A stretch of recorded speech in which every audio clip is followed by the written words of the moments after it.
Kaixo eta ongi etorriak gaurko saiora. Gaurkoan, mintzodromoa egitasmoari buruz hitz egiteko Kepa eta Nekane etorriko dira gure platora. Eta ondoren, Lizarra ikastolako zuzendaria den Joseba Tristanekin ere hitz egingo dugu. Hala ere, lehenago, has gaitezen betiko edukiekin. Ikus ditzagun gaurko efemerideak. 1940ko urriaren 19 Heinrich Himmler Donostian izan zen. Beste gauza batzuen artean, gerosiago Hitler eta Francoren artean izango zen elkarrizketa prestatzera etorri zen Hitler ona. Gainera, 2 urte beranduago, 1942an, Iñaki Gabilondo kazetaria jaio zen Donostian. Bestalde, urriaren 19an ere, baina 1987 urtean, Asteleen beltza izan zen. New Yorkeko burtsak 500 puntu baino gehiago galdu zituen. 1929ko Cracksaren ondoren erorketa latzena izan zen. Eta azkenik, gaurkoa bezalako egun batez, baina 1987an, Pilar Miró kazetari eta zinema zuzendaria hil zen. Goazen orain gaurko lerroburuekin.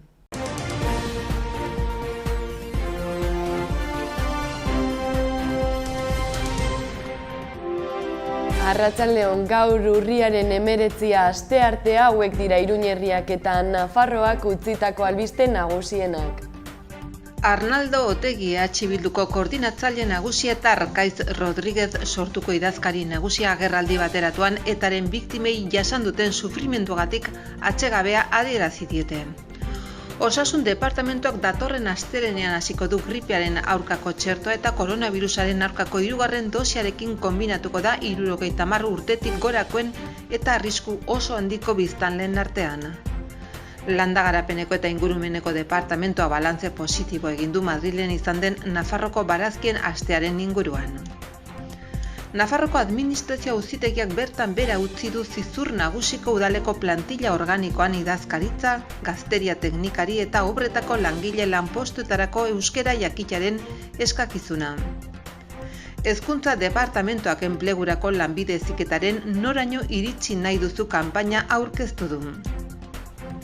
Txibite lehendakariak hezkuntza inklusiboa berritzailea eta aukera berdintasunaren bermatzailea defendatu du ikasturtearen irekieran. Itaroa bizitegi gunea merkataritza eremuarekin lotuko duen uharteko oinezkoentzako eta bizikletentzako pasabide berriaren obrak azaroan hasiko dira. Iruñeko udalak berriz ere abiatuko ditu auzo eztabaidaguneak pandemiak eragindako murrizketak kendu ondoren. Iruñako urte hasierarako estalitako aurrendako 6 jolasgune berri izanen ditu Arrotxapean, Buztintxurin, Txantrear Lezkairun, Sanduzelaien eta Azpilagainan. Iruñeko udalaren energia agentziak Debaldezko lantegiak jarriko ditu martxan etxeko argindarraren fakturan aurrezteko aholkuak emateko.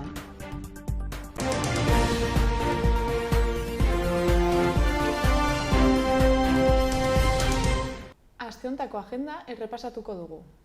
Bihar arratsaldeko 7etan Nafarroako Antzerki Eskolan, kopaz kopa obraz gozatzeko aukera izanen da antzerki aroaren barne, eta sarrerak 8 euroko prezioa izanen du.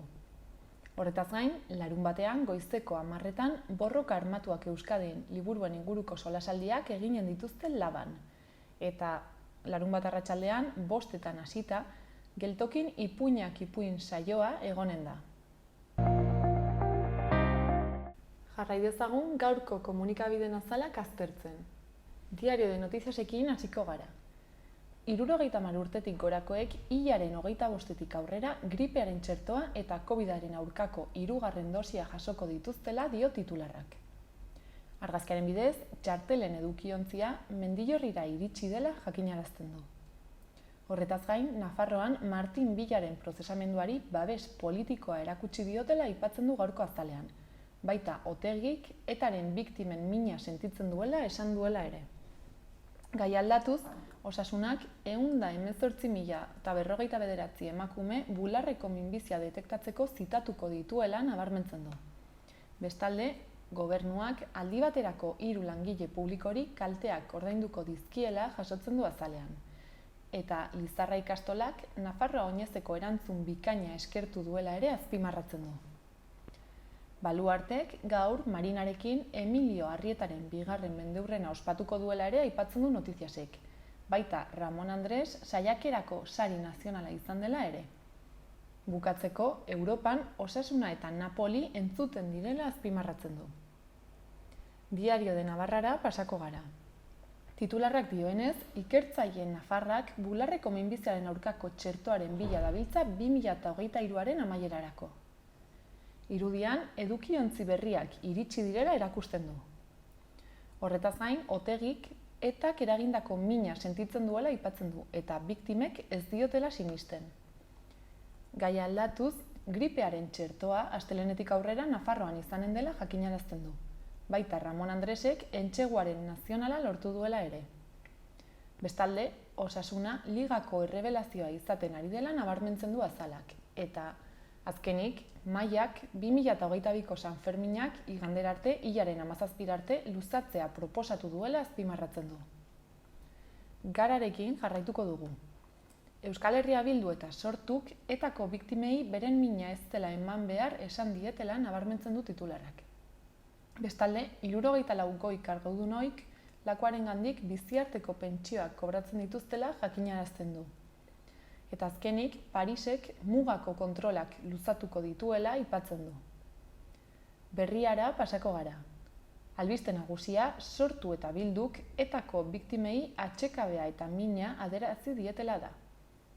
Horretaz gain, Eustaten datuek hazkundea moteldua dela erakutsi dutela nabarmentzen du azalonek. Eta amaitzeko Aitor Elizegi Atletikeko presidenteari eskaintzen dio tartea. Euskal Herria Irratiarekin bukatuko dugu. Albiste nagusiak Mari Jose Oraren deklarazioak nabarmentzen ditu. Esanez, bularreko minbizia gaitz serioa dela eta gizarteratu beharra dagoela. Bestalde, Arrotxapeako gaztetxea eraitsi dutela jakinarazten du komunikabide honek. Eta azkenik, Nafarroako jauregitik Aieteko palaziora begira egon direla aipatzen du.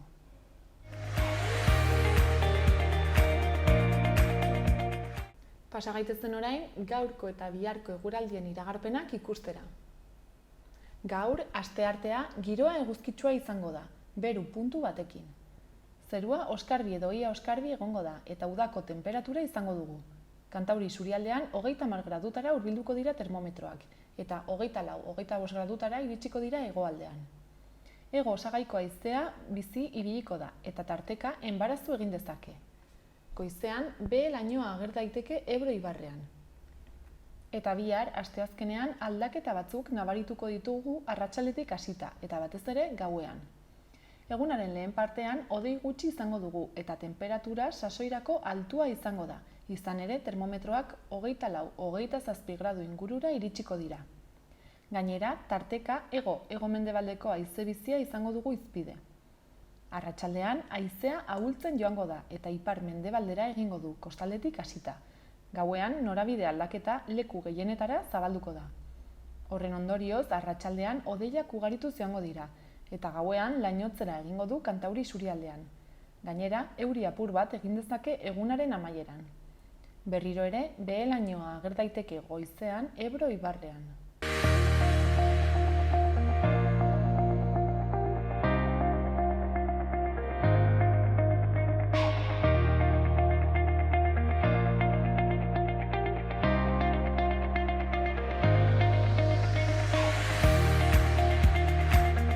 Orain, mintzodromoa egitasmoari buruz hitz egiteko Nekane eta Kepa etorri dira gure platora. Kaixo, Bikote?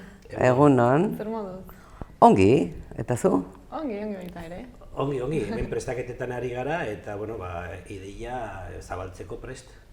Aipatu dugu ez, mintzodromoari buruz hitz egitera zatoztela, eta zer da mintzodromoa?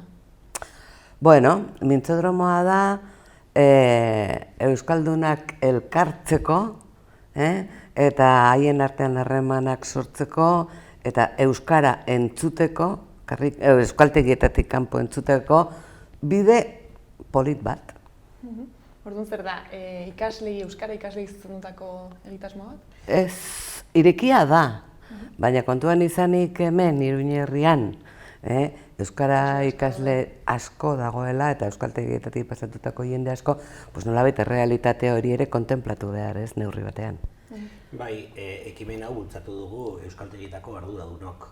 Baina, lehenengo bileran pentsatu ginen nori zuzendutako ekimena izanen zen, eta garbi genuen gure ikaslei ez ezik Iruñerrian diren euskaldun, sasi euskaldun oie guztiei ere zuzendutako ekimena dela. Beraz, nekanek dioen bezala, poliki, ongi edo oso ongi dabilen orok aukera du gurekin batera diskutatzeko eta ibiltzeko egun horretan Mintzodormoan. Hau ze asmorekin edo jaiotzen da pixkat, euskaldunek haien artean euskaraz egin ahal izateko espazio bat sortzeko, ala elkar ezagutzeko? Iruñerrian bizi dugun errealitatea da euskaldun asko garela, baina oso sakabanaturik gaudela eta ez dugula elkar ezagutzen eta ez dugula elkarrekin harremanik, ez? Zenbat aldiz gertatzen zaigu, ez dakit edozein tokitara iritsi, gaztelaniaz ari ziren, gaztelaniaz segitu, eta ara, euskaldun ez, zure bai, jode, eta zi gara hemen, 15 minutuz gaztelaniaz, ez? Orduan, egitasmoa da alde batetik, jendeak elkar ezagutzeko, eta beste alde batetik, hain gutxi, esan nahi dut, entzun beharko genukeen erako, ez? Hain gutxi entzuten den euskara hori, horri auspoa emateko gehiago entzun dadin, ez? Eta horretaz gain ere kokatu behar dugu ekimen hau noiz egiten den. Pandemia bat bizi izan dugu, euskaltegietan ere klaseak ematen segitu dugu oso baldintza berezietan, eta orduan, guri askotan gustatzen zaigu kalera ateratzea euskara, baina mugatuak izan gara erabat. Orduan esan genuen, egin dezagun nolako ekimen bat, ekimen modu positiboan, hitz egin dezagun, atera dezagun euskara kalera, elkar gaitezen euskaldunak, eta posible baldin bada ikus dezagun aurpegia. Ikus dezagun aurpegia elkarri, ze... Bai. Asperturik gaude denak. Eta orduan hau prestatzen hasi ginela, eta esan beharra dago, honen atzean badagoela, hor eragile guzti honetan lan handia, ekainen hasi ginen nolabait ere irudikatzen, non egin, nola egin, zein datatan, guk ere pentsatu behar dugu zein data izan daiteken egokia, kurtso hasiera eta egonkortu taldeak, animatu parte hartzera, jakin ere ez genekien zenolako egoera epidemiologikoan izan erote zen, ezta? Orain, lasaiago gaude, guk garbi dugu elkar zaindu behar dugula, eta horretan, agintareek agintzen duten bezala, musuko aurrendik ere derrigorrezkoa izanen da, baina bestelako hurbiltasuna eta goxo ibiltzeko, alegina eta horretan ibiliko gara, egun horretan. Bai, ikasleek beti euskara lotzen dute haien estuasunekin, ez? Eta neurri batean sufritzearekin, ze, karo, zailtasuna dituzten nahi duten adierazteko, edo eskatzen zaien adierazteko, eta orduan horri biltzen dira burrukan, eta orduan, hau da, goxo, tartarrean, izketan, besterik gabe, aditzeko gune bat, eta lasai aritzeko, eta bakoitzak, ez dakit nolabait pentsatzen duena edo azaltzeko, eta denek parte hartzeko dinamika bat. Orduan zuek somatu duzu nolabait pandemiak euskararen erabilerari kalte egin diola? Zalantzari gabe. Kalte egin dio batez ere ikasleen artean. Ez dutelako elkar ikusten eta naiz eta asko saiatu, bideodeien bitartezko komunikazioa askoz ere motelagoa delako. Eta askoz ere, matiz eta gauza asko galdu egiten direlako. Eta arreta mantentzea ere askoz ere zailagoa delako mosaiko, aurpegiz betetako mosaiko baten aurrean. Bai, guk oso garbi dugu gainera taldearen beharra dagoela. Taldearen eta elkarren interakzioaren beharra dagoela. Hori da. Eta egia da, eta segitu dugu klaseak ematen online, baina eman egin dugu, batzutan ere psikologo lan ere egin dugu, ze zen elkar sustengatzearen beharra. Horrelakoa izan da, irakasle eta ikasleena, ezta? Baina orain honetan nahi dugu modu positiboan eta berriro irri egitea, berriro ukitzea jendea, sentitzea, eta gozotasun horretan eta solastea, ordu betez, 2 orduz, eta jakina, guk nahi dugu abizatea, ekimen baten hastapena ikusiko dugu.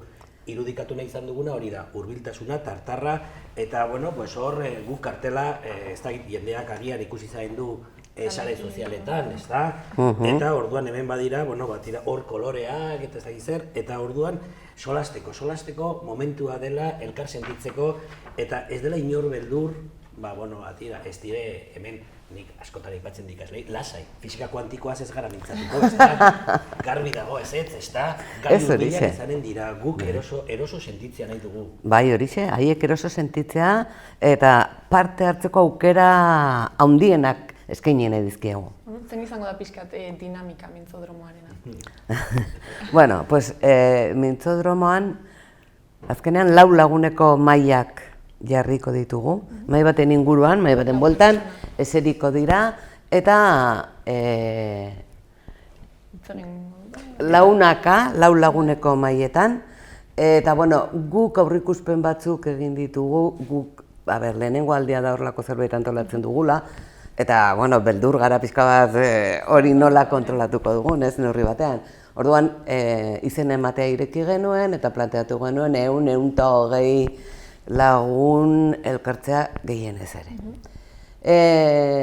Orduan, launako 30 mai izango dira, ez? Eta guk 3 gai aukeratuko ditugu mai horietan, bueno, komentatzeko, solasteko, gai horien inguruan solasteko, gaia eta gidoitxo bat ere, ez? Antolatuko diegu horren inguruan solasteko. Eta, 15 minutu edo utziko diegu, izanen da mai guztietan, nolabait, baten bat, maila honekoa eta dinamizatzailea, ez, elkarrizketa pixka bat kontrolatuko dena. Batek ez dezala hitz egin denbora guztian, edo, ez, dene parte dezatela nolabait. Eta 15 bat minutu utziko dizkiegu gai bakoitzaren inguruan aritzeko. 15 minutu horiek bukatutakoan, pues denek maiz aldatu beharko dute, kolore batzuen baitan, pues, ez dakit, urdina duenak mai bat, berdea duenak 2, gorria duenak 3, eta txuria duenak 4 esate baterako. Eta horrela, talde berriak sortuko dira, eta talde berri horietan beste gai bat emango zaie, eta berriz ere dinamika bera egin beharko dute. Eta zenbat denbora iraungo du guztiak osotara? Bueno, pues kontuan izanik aldaketak egin behar direla, sarreratxo bat egiteko Pantxika Lamur ere laguntzaile dugu, eta pixka bat dinamizatzeko edo kontua, eta hor, beste ordu laurden bat edo galdu daitekeela kontuan izanik, pues guk kalkulatzen dugu bat eta beste ordu terdiz edo aritzea ekitaldi honetan. Gero gerta daiteke jendea izugarri gustora egotea eta ezin ateratzea, eta ezin bukatzea, ez da? Bueno, berriro, nekan egiten bezala, lehenengo aldia da. Guk prestatu dugu, irudikatu dugu nolakoa izanen den, 3 gai, 15 minutu, eta 4 taldeak, eta aldaketa, jendea mugitzea, jendeak elkar ezagutzea, hor nork bere izena izanen du hemen paratua, jakiteko norekin ari den tartarrean, eta, bueno, harremanak sortzeko momentua da, harremanak sortzeko, errekuperatzeko momentua da, eta nahi dugu, tira, oso hor, komentatu bezala, izanen dira, AEK, IKA, Hizkuntza Eskola, Zubiarte Euskaltegi, eta mintzodromoko mintzakideko lagunak izanen dira, baina horietaz aparte izanen dira hurbildu nahi duten euskaldun edo sasi euskaldun oro. Orduan, hor elkar ezagutu, solastu eta bide egin elkarrekin. Euskaraz bide egin. Eta gaiak izango dira, aipatu duzu ez dela ez zera raroa izango? Pues euskaraz hitz egiteko aukerak hemen Iruñerrian edo horren inguruan arituko gara, turismoaz, ez? Non egiten dugun, nola egiten dugu, ze turismo mota ez dakit, bai? Eta 3. zen genuen, orain ez. Eta gero, kanpoko jendea, nola ikusten dugun. Harrera herria garen. Eta gure klasetara nolako pertsonak etortzen ote diren, gure inguruan zer ikusten dugun. Berrio diogu, gai hurbilak. Bai. Hurbilak, 2 orduz, solasteko, edo ordu terdiz, solasteko lasai. Denak eroso sentitzeko, ez? Bai, helburu hori da. Bai. Oraingo honetan eginen dugu geltokiko nasan, ezta? Hor autobus geltoki zaharrean ikusiko dugu, hasiera batean non egin tokitxi batean, toki zabal batean, Iruñan ere edo Iruña herrian ez da erreza aurkitzea tamaina horretako toki egoki bat, eta hainbat leku ere aztertu genituen, baina berriro diot, pandemiaren oraindikan ere bukaera ikusten ez genuela eta esan genuen, toki zabala, eta ikusiko dugu datorren urtean horretan errepikatzen ote dugun, ezta? Jolas parkea dago ondoan, pentsatzen dugu, sol mikroak eramango ditugu, ez zer, ongi izanen garelakoan gaude, baina, bidea egingo dugu eta lehenengo urratsa izanen da urtengoa. Bai. Eta, gaizki aterata ere, gaizki aterako da, gaizki egiten badugu, ez? Gaizki antolatzen badugu, akatsako hobetu eta berriro ere saiatu ginen gara. Bai, ikusten duzuenez apaltasun osoz gatoz. Beraz, hauxe da egindako lanaren fruitua. Fruitua izan daiteke ongi ondua, edo oraindikan ere hobetzeko modukoa. Hobetzeko modukoa, bai, ondu beharrekoa. Baina urriaren 28an izanen da. Urriaren 28an, arratsaldeko 6:30. Ostegunarekin eta izen eman beharra dago. Hori bai. Aurkitzen ez duenak ez dakitola kartela edo nonbait euskaltegian eta galdetu eta hori guztia betire aukera du Irun herriko mintzodromoa abildua gmail.com era idatzi eta guia inprimakia bidaleko genioke. Edo nola ere, euskaltegietan, aipatutako horietan guztietan izango dute mintzodromoan izan emateko helbidea, eta guk hor kontrolatu egin behar dugu zenbat jende datorren, eta gero, mailak antolatzeko moduan, ezta? Izan emateak zabalik daude, ez? 22 arte. 22 arte zabalik dago, baldin eta 120 iristen ez pagara. Joan den asteburuan ja 55etik gora ginen. Bai. Nik atzo nuen begiratu, egia esan. Nuen astirik izan. Lehenbailen ematea izena, ze nik espero baino martxa handiagoan.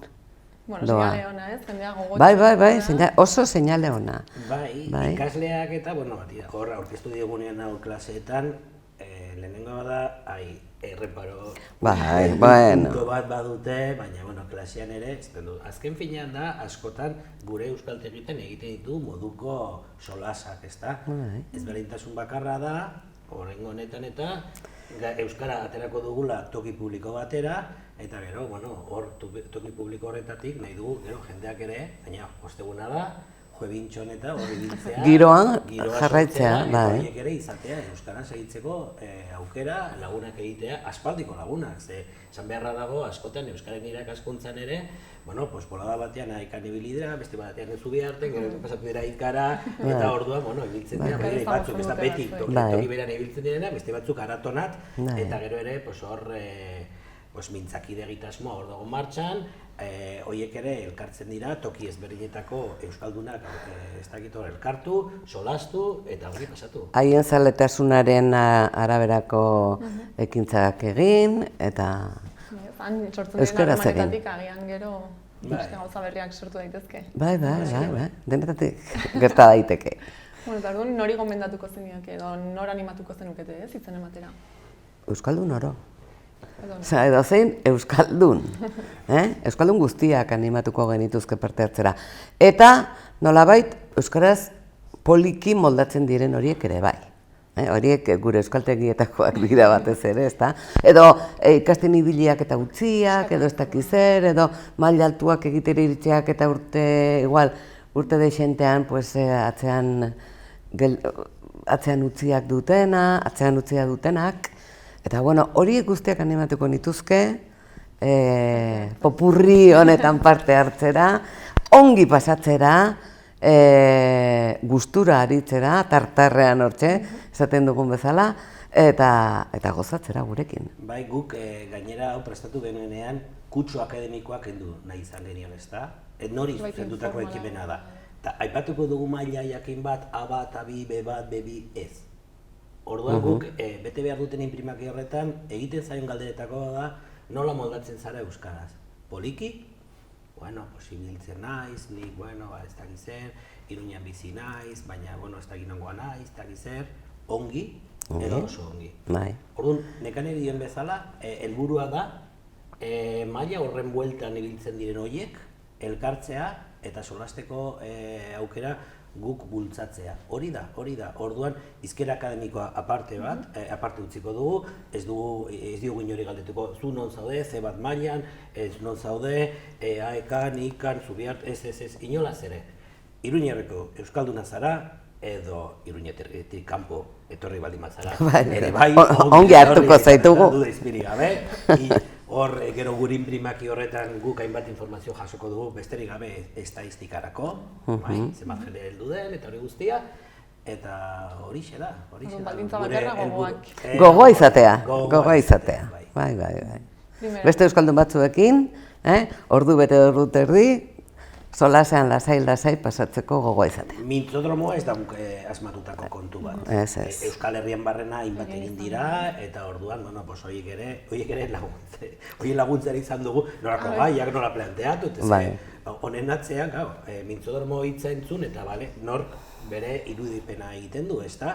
Baina gero, batera dezagun, egin dezagun denok bertin. Bai. Eta ongi ari gara, eta ikusi Bizkaia nola egin duten berbodromoa. Berbodromoa, egin zuten horretan, hor gaia, galdetu, eta zer nolako dinamika, eta orain ja, nafar puntua, emanen diogu, Bueno, beste tokietan ongi funtzionatu badu, ez? Bai, nik uste dut egitasmo polita dela, Eta euskaltegi barruan egin izan dugu. Bai, horrelako gauza, tikiagoak, xumeagoak. Baina, talde ezberdintako pertsonak eta elkartzea gune batean eta solastea, eta gero akaberan merendu bat edo zerbait. Bai.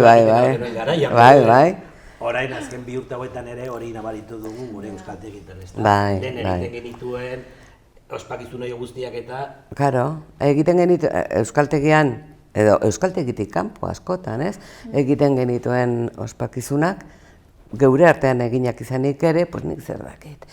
Pintxo daztaketak, pintxo hotz, karo, zurik ez dezakegu egin, baina pintxo hotzak prestatu eta haien erakusketa eta daztaketak, ez dakit, abenduko antzerkiak, ez? Oporraurreko festegako ekitaldiak eta gero honek esaten duena maiketako edo berendu autogestionatu horiek, hori guztia pandemia honek kendu egin digu, ez? Eta gure euskaltegian, esate baterako, izugarri nabaritzen da horretarako gogoa. Baina bai ikasle, bai irakasle, denon aldetik, ez? Egin behar dugu, bai, ez? Egin behar dugu, maskarila jantzita, baina egin behar dugu. Bueno, aurten, ez? Posible izango da. Oraingoz, bai. Ikusiko dugu. Mintzodromoa egingo da. Mintzodromoa bai. Posible diren. Bai, neurri horiek ere, jende artean ikusten den bezalaxe, ari gara lausotzen, ari gara ja elkartzen, maskarilla betere jarrita, gure barne esparru horietan eta derrigorrez erabili beharrelako zera kontua delakoz. Baina, ari gara ja talde ezberdinetako jendea elkartzen, bermatzen airiztapen egokia eta hori guztia, eta ikusiko dugu ja datorren urtean lehengo egoerara bueltatzen garen, eta aukera dugun berriro ere horrelako kanta jaialdiak eta horrelako gauzak, denok buruan ditugun horiek, hor gogotan gaude, ekitaldi horiek taldea sortzeko balio dute, eta taldea harremanak hobetzeko, eta orduan horrezegatik, horixe dela, momentu honetan, nik uste asmatu dugula ekimen honekin. Ze justu pandemiaren akaberen hasieran gauden honetan, gainera, inoiz hemen, ez gara inoiz elkartu gabezalako ekimen bat egiten. Gainera, ekimen positiboa da. Euskara kalera. Momentu honetan, beharra dugunean, eta gainera gogotsu gaude aurrera ateratzeko. Beraz, orain jendea etortzea behar dugu. Horixe da. Gurekin solastera. Etorri, parte hartu, eta, konpartitu elkarbanatu gurekin ilusio hau. Primeran, mila esker, bikote etortzagatik eta honen berri emateagatik. Eta zeri? Primeran doan eta egun daugit toki horiek betetzen diren. Hori da. Alabedi. Eskerrik asko zuri aukera emateagatik.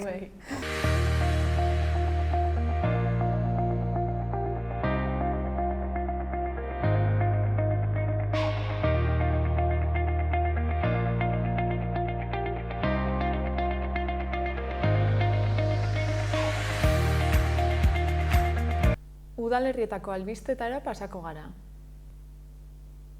Berriobeitin udalak argazki lehiaketaren 2. edizioa antolatu du. Irabazleek 2022ko udal egutegia ilustratuko dute eta doan banatuko da auzotarren artean. Berriobeitin erroldatuta dauden adinez nagusiei zuzendutako lehiaketa honek 50 euroko 12 sari ditu. Egile bakoitzak lan bat aurkeztu ahal izango du. Estiloa eta teknika askeak izango dira eta eskatzen den baldintza bakarra da irudiek udalerria osatzen duten 10 herrietako edozein bizitza edo paisaia islatzea. Argazkiek argitaragabeak izan behar dute eta lehiaketan parte hartzen duen pertsonaren titulartasuna izango dute. Proposamenak azaroaren 5eko ordubiak baino lehen aurkeztu behar dira udaleko erregistroan. Eta bestalde, azken urte hauetan bezala, Berriobeitiko Euskara Zerbitzuak Euskararen inguruko ziklo bat antolatu du haur txikiak dituzten familiei zuzendua. Zikloa 3 eta 7 urte bitarteko haurrak dituzten familientzako 2 tailerrekin hasiko da. Helburua, familian jolasak ikastea eta praktikatzea da. Lehen tailerra urriaren 25ean astelena Berriobeitin eginen da eta bigarrena azaroaren 3an asteazkena Artikan. Urriaren 25eko tailerrerako izen ematea urriaren 18tik 21era egin daiteke eta azaroaren 3ko tailerrerako urriaren 27tik azaroaren 2ra izanen da. Ordutegiak eta bestelako informazioa udalaren webgunean aurki daiteke eta tailerretarako parte hartzea doakoa izango da.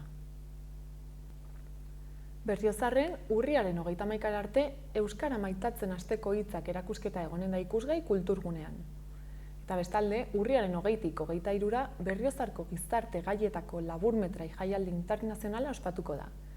Urriaren 24 bitarte, bizitzeko ihes egin behar Nafarroako fotokazetaritzako profesionalen erakusketa bisitatzeko aukera izanen da entzunaretoan. Gainera, bihar etzi eta ostiralean, arratsaldeko 8etan eta €1 sarreraren truk, laburmetraiak ikusteko aukera egongo da. Eta azkenik, larunbatean, arratsaldeko 8etan ere, jaialdiaren bukaera eta sari banaketa egingo dituzte. Iruñean, azaroan zehar abiatuko dira hiriko haurrendako 6 jolasgune estaltzeko lanak. Arrotxapeako Anelier pasealekuan, Buztintxuriko Santa Luzia pasealekuan, Azpilagainako Manuel Turrillas plazan, Txantreako Ezkaba plazan, Lezkairuko Marabillas Lanberto plazan eta Sanduzelaiko Sandua pasealekuan Zibiboxaren parean daude. Lanen iraupena 40 eta 75 egun bitartekoa izanen da, beraz, denak amaituta egonen dira datorren urteko lehen hiruhilekoan. Iruñeko udalak 480.908 euro inbertituko ditu etun estalki horiek hornitu eta instalatzeko. Eta bestalde, duela hilabete batzuk, auzo eztabaidaguneak bertan behera uztera behartu zuten pandemiak eragindako murrizketak kendu ondoren, Iruñeko udalak berriz ere abiatuko ditu formatu mistoan, aurrez aurre eta online zuzenean, datorren asteko asteazkenetik aurrera. Horietariko lehena Mendillorri auzoari buruzkoa izanen da, eta ondoren Milagrosa Arrosadia eta Azpilagainari buruzko auzo eztabaidagune bateratua eginen da, eta 3. bat Sanduzelain. Hirurek proposamenak eta galderak jasoko dituzte webgunearen edo emailaren bidez, eztabaidagunea noiz eta egun bereko arratsaldeko ordubiak arte. Pandemiak eragindako murrizketak kendu ondorengo lehen auzo eztabaidagunea datorren asteazkenean hilak 27 izanen da. Arratsaldeko 6:30 Mendillorriko Elorri ikastetxeko ekitaldi aretoan. Enrique Maia alkatea eta Ana Elizalde lehen alkate ordea auzoko zinegotzi gisa bertan izanen dira. Herritarren bertaratzea librea izanen da aretoko toki guztiak bete arte eta zuzenean ikusten ahalko da pamplona.es udal webgunearen bidez. Eztabaidagune horren edukiak, gainerakoak bezala, zeinu hizkuntzara itzuliko dira aldi berean, Eunate elkarteari esker. Bertaratzen direnek, parte hartu eta ekarpenak zuzenean egiten ahalko dituzte, eta horiek aldez aurretik webgunearen edo posta elektronikoaren bidez jasotako proposamen eta galderei gehituko zaizkie.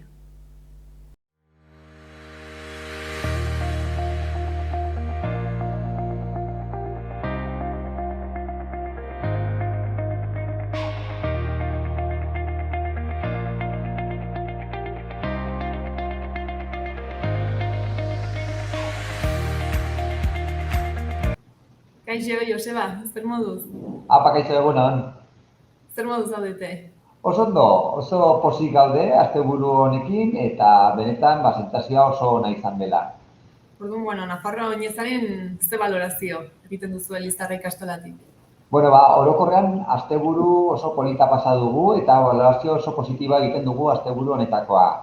Duela hilabete bat eskas, nork esango luke horrelako zerbait egiteko aukera izango genuenik, ez? Beraz, egoeretara moldatu behar izan dugu 2 urte luze hauetan eta azken egunean ere hori gertatu zitzaigun, zebe euria ez genuen espero eta ezbehar horri ere aurre egin behar izan genion.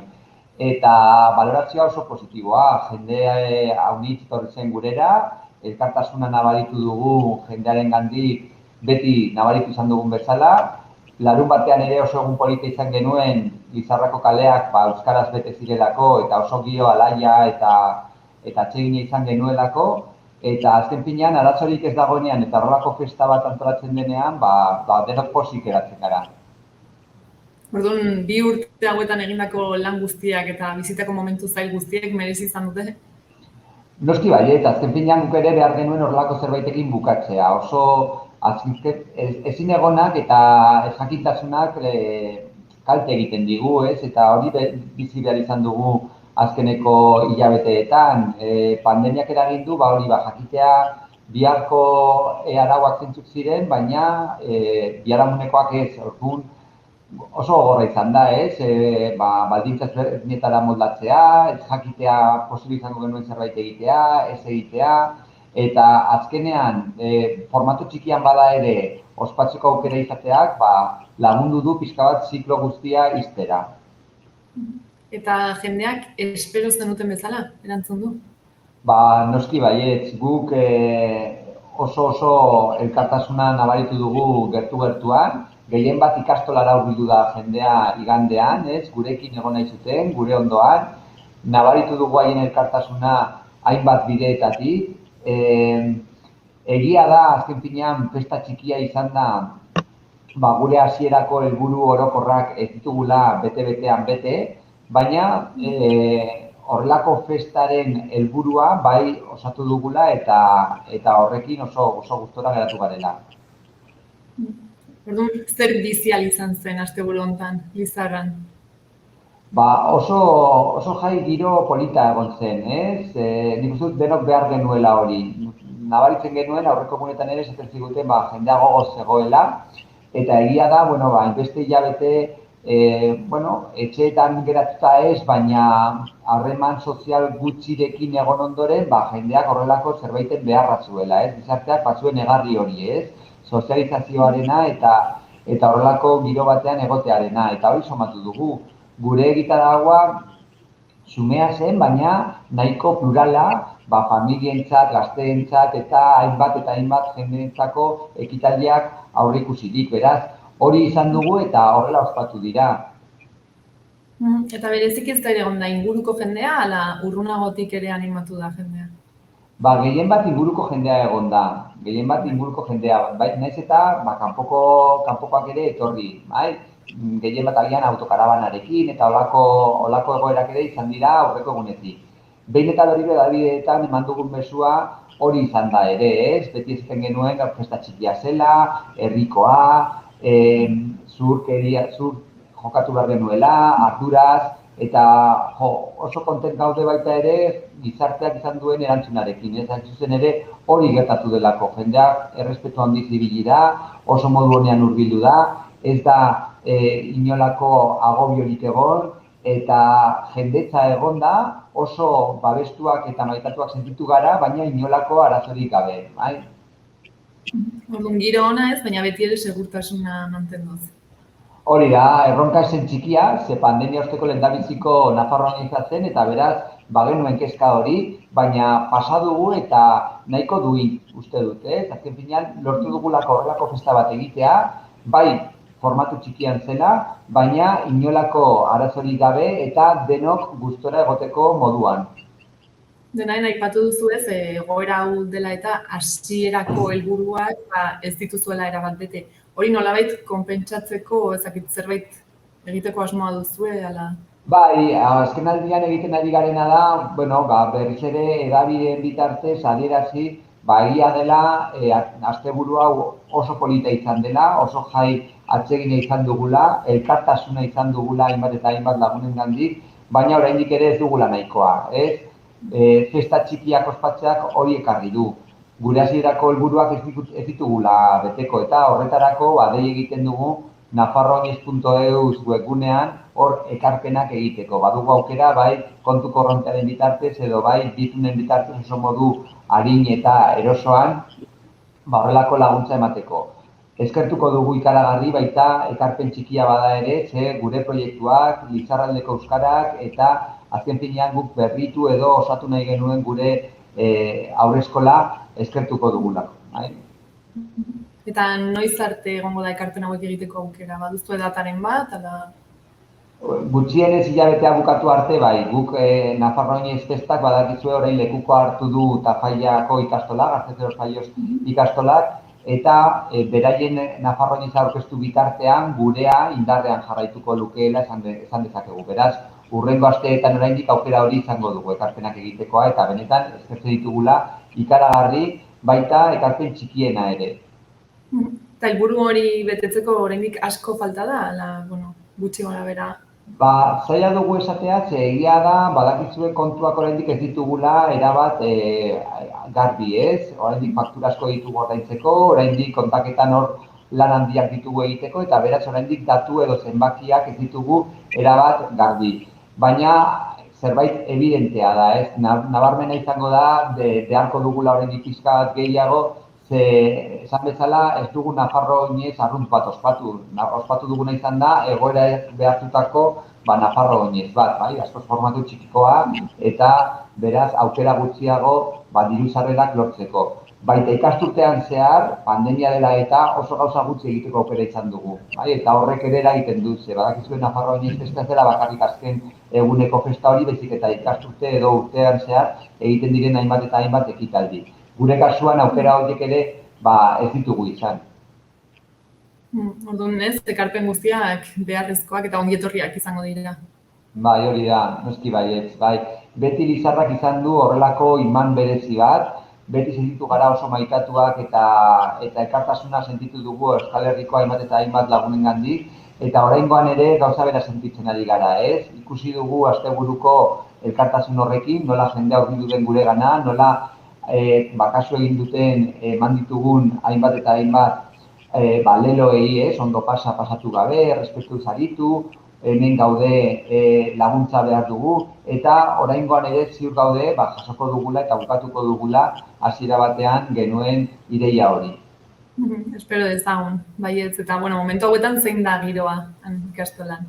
Bueno, nekatuak gaude, egia da azkenean festa honek estres puntu bat ekartzen duela, azkeneko momentuko gainera aldaketa horiekin ez genuen eurea gonbidatu eta hor egon zen puntual gaueko lehendabiziko orduetatik, 11 arte zuela atertu eta eragin zuen adibidez hasierako ekitaldia tokiz aldatzera, horrelako estres puntu horiekin eta atzo garbiketa azkeneko lanekin aritu ginen ere, eta orain ari gara pixka bat, dena lurreratzen, ez? Benetan badatuak ateratzen, hausnarketak egiten eta ikusten, baina orokorrean nik uste dut txalotzekoa dela parte hartzea, ez? Laguntza eman duten taldeena, 700 pertsonek baino gehiago lan egin dute familia, ikasleoi, lagun, dena asteburuan posible egin nahi izateko, festa hau ospatu ahal izateko, eta oso harro egon daitezke, ze posible izan dugu Lizarra ikastolak, gure kontura, dena aurrera ateratzen. Normalean laguntza eskatzen da beste ikastolei, egoera arrunt batean aukera handiagoak ditugu beste modu batean antolatzeko, eta kasu honetan ez dugu horrelakorik egin, eta eragin digu, gure giharra, gure muskulo guztiak ez ateratzea, eta gu aurrera ateratzea, eta oso harro gaude horrekin. Orduan orain agian indartsuago zaudete, elkarlan horrek ez, eta zailtasunei aurre egin behar horrek gehiago indartu zaituzte. Zalantzarik gabe Lizarra ikastola indar berritua dago, gure leloak esaten du egan oinez, eta niatzen esaten nuen egan egin dugula. Azkenean lortu dugula ez, aurreko ibilbideatik bista galdu gabe, egia da 50 urteko ibilbidea kontutan izan behar dugula, bagaje oso garrantzitsua dugu atzetik, baina aurrera begiratu behar dugu eta argi dago gai garela horrelako zerbait aurrera eramateko. Argi dago oraindik Lizarra ikastolan auzolana oso bizirik dagoela. Auzolana da ikastoletako taupada garrantzitsuena, ez? Auzolana eta kooperatibismoarik gabe ezingo litzateke Lizarra ikastola egon eta ikastolarik egon, ez? Beraz, horrelako gauza praktikoetan ikusten duzunean auzolana bizirik dagoela, kriston indarra ematen du, ez? Eta nik uste dut familia guztiek, ikasle guztiek oso harro egon behar dutela eta hemendik indar berrituak ateratzen garen ideia hori oso presente izan behar dugula. Bueno, orain arteko 50 urteko ibilbide hori ezagutzen dugu, eta etorkizunera begira zeintzuk dira horrela erronka nagusiak? Esaten genuen bezala 50 urteko ibilbidea dugu eta azken aldian, urte muga dela eta asko begiratu dugu atzera eta garrantzitsua da noizean behin atzera begiratzea eta ikustea nondik atozen, zenolako zailtasunei aurre egin zaie, zenolako garapena izan dugun, eta egia da, aurkitu egiten gaituela, zenolako ibilbide polita egin duen Lizarra ikastolak eta zenbat eman duen Lizarra ikastolak. Baina hala ere, egia da, oso gazte sentitzen garela. Energia beterik gaude eta leroak esaten zuen bezala, egan egiteko gogoa dugula, eta garatzeko gogoa dugula, eta horretak jarraituko dugu. Momentu honetan ari gara buru belarri hezkuntza eraldatzen, hainbat eta hainbat ikastolekin batera, eta ikasleek duten onena ateratzen saiatzen gara. Txiki-txikitatik nola lortu dezakegun ikasle bakoitzak daukan onen hori ateratzea eta gizarteari eskaintzea, azken finean gizarte hobea lortzeko. Guk beti dugu buruan, bizitzako eskolak sortu nahi ditugula, praktikoak direnak eta laguntzen dutenak baita ere adimen emozionala garatzen.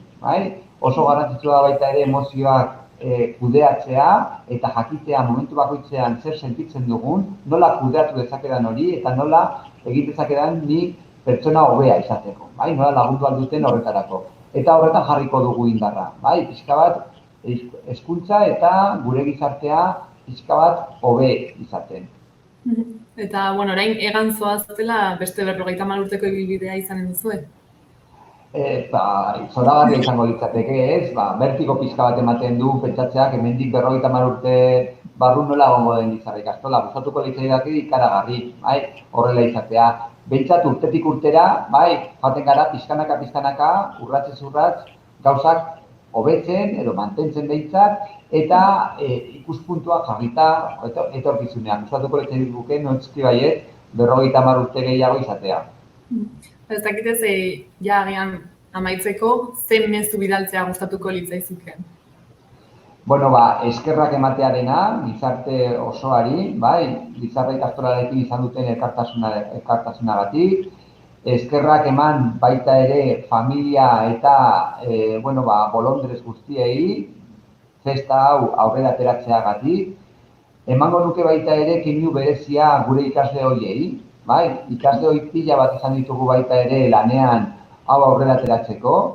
Zoragarria da ikasle horien jarrera horrelakoetan, dei bat egin eta prest egotea edozertarako, berez gure ikasleak ez direnean, baina ez dakit zerbait ondo egingo dugu Lizarra ikastolan, horrelako zerbait gertatzen denean, udalera etortzen direnean eta laguntzeko prest daudenean, eta baita ere udaletxeari ere eskerrak emango nizkioke, bai udaletxeari eta Lizarra hiri osoari ere. Nabaritu dugu dena erraztasunak izan direla. Lagundu dugu denon artean gauzak modu lasai batean, baina atseginean eta festagiroan aurrera eramateko. Beraz, alde horretatik Lizarra eta Lizarrako udala ere txalotu edo eskerrak eman nahi nizkioke. Himena, mila esker, Joseba zuri gurekin hitz egiteagatik eta ongi joan dadila guztia. Eskerrik asko zuei, deitzeagatik eta aurrera. Beste bat arte. Ale, agur.